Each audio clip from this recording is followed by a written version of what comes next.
Hi, today we're looking at the vendor risk management module of Cynomi, the platform we use for managing vendor risk for our clients, either as a service, a standalone service, or as part of our VCSO programs. The first thing you see is the overall vendor risk posture of your company. In this case, we have only completed the evaluation of three vendors. You can see the inherent risk once the first evaluation complete completes, and then the residual risk once you bring in all the different factors that you're evaluating. Digging a little bit more on the initial screen, you can see more information about the actual vendors.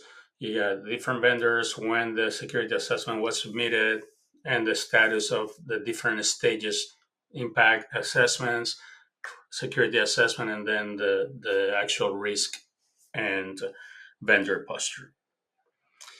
So let's show you how you will add a vendor and start the process of assessing risk for them. So let's say we're going to evaluate your financial system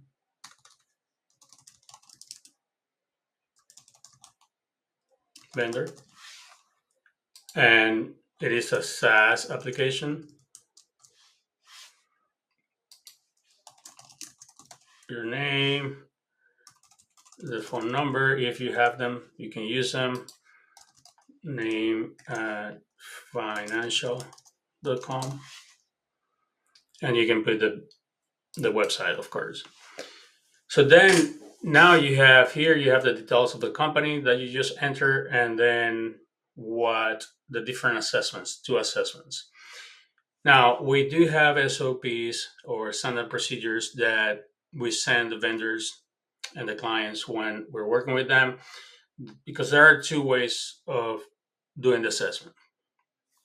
But we're going to start first with the impact assessment. The impact assessment is something that either our clients themselves or with our assistants will complete. Usually we will do it for them once we understand who the vendor is and what they do, or during a conversation we do it together. So very simple. Does the vendor handle sensitive information? And give you some examples and say, yes, it does. This is the type of vendor you want to evaluate. Does the vendor support revenue activities? Yes. Well, financial, for you can use this field to make notes, put notes in, and have more information. Let's say just financial forecasting and budgeting. That's so yeah. Let's just, and we just say yes, it does that. Who uses the system? Well, we'll say it's just a team of department. It's a financial department, right?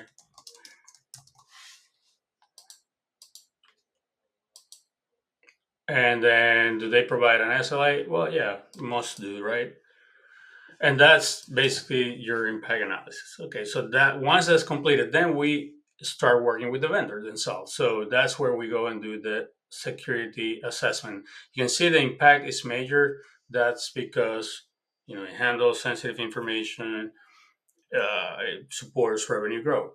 So those two then give you an impact of a major impact to the company. Now here, when you're working with the vendors, you can do a couple of different things. One, you could send them. We're going to select the template right now. There's only one, but there is a lot more than that coming. The Cynomi team is working on, and so you can see that you can preview the questions, and that really this follows basically this ISO 27000 framework.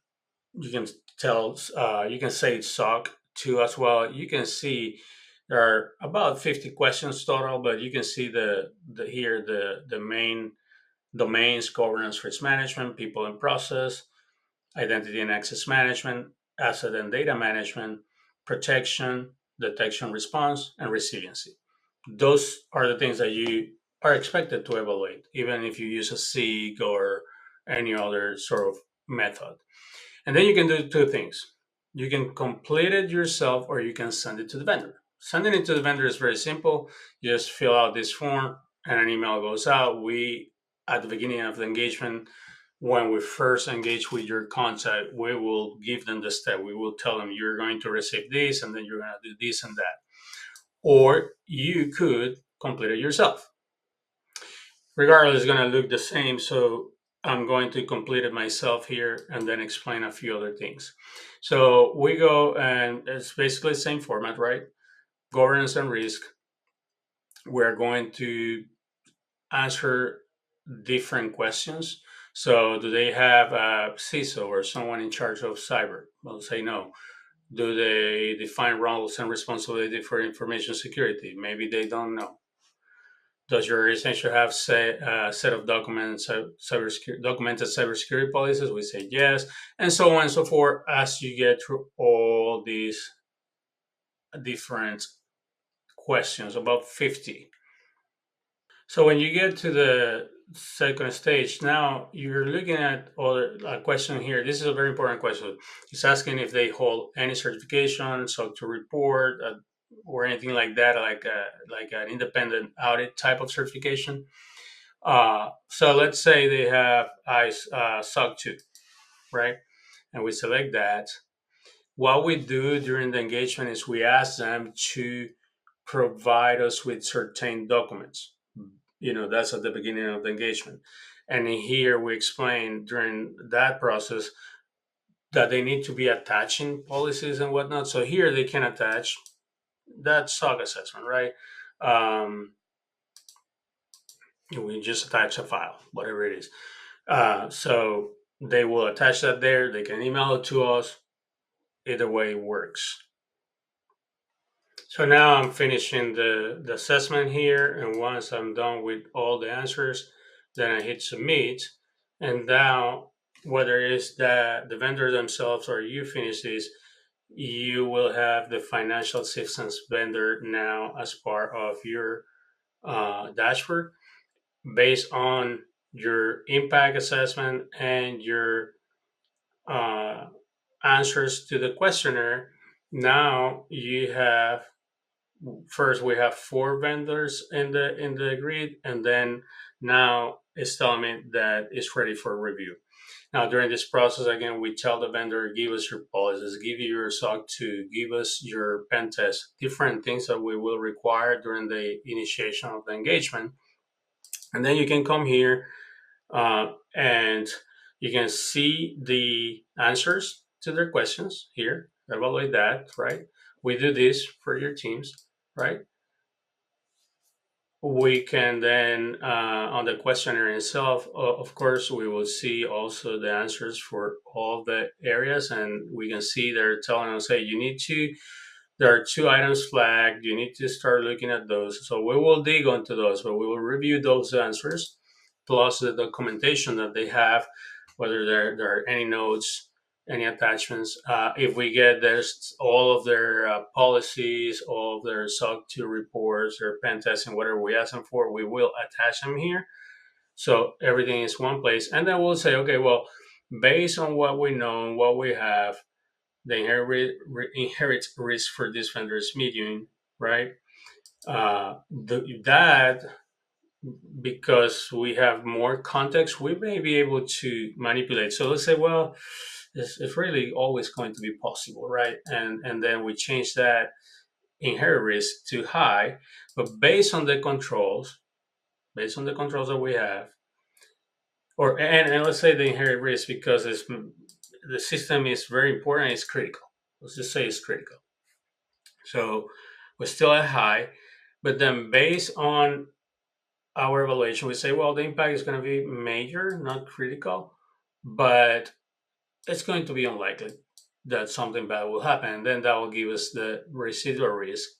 And based on all the information that we have, we will make then a recommendation that this will pass.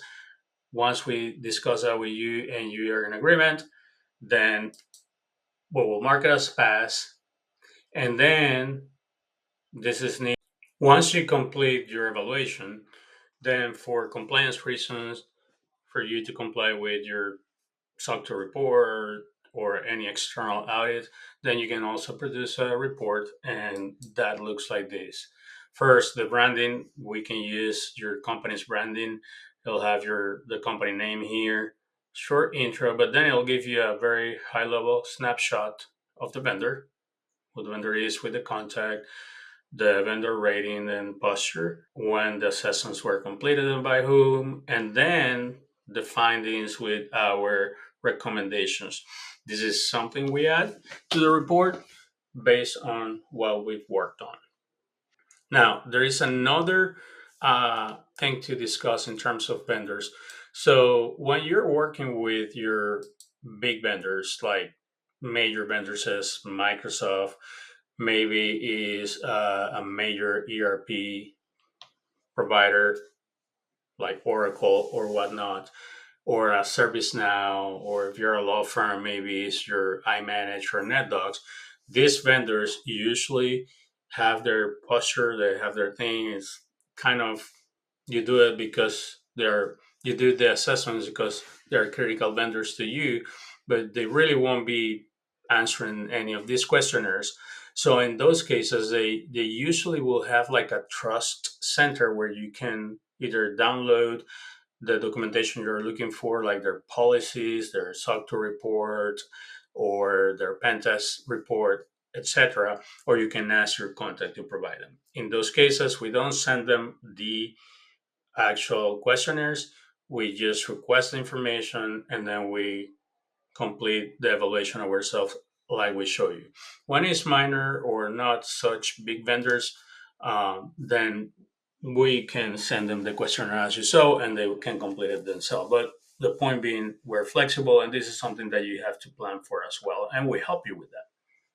With that, this is how we manage vendor risk for our clients. We provide this either as a standalone service or as a part of our VCSO services. So please reach out if you need help with vendor risk management, and we'll be happy to discuss how we can help you.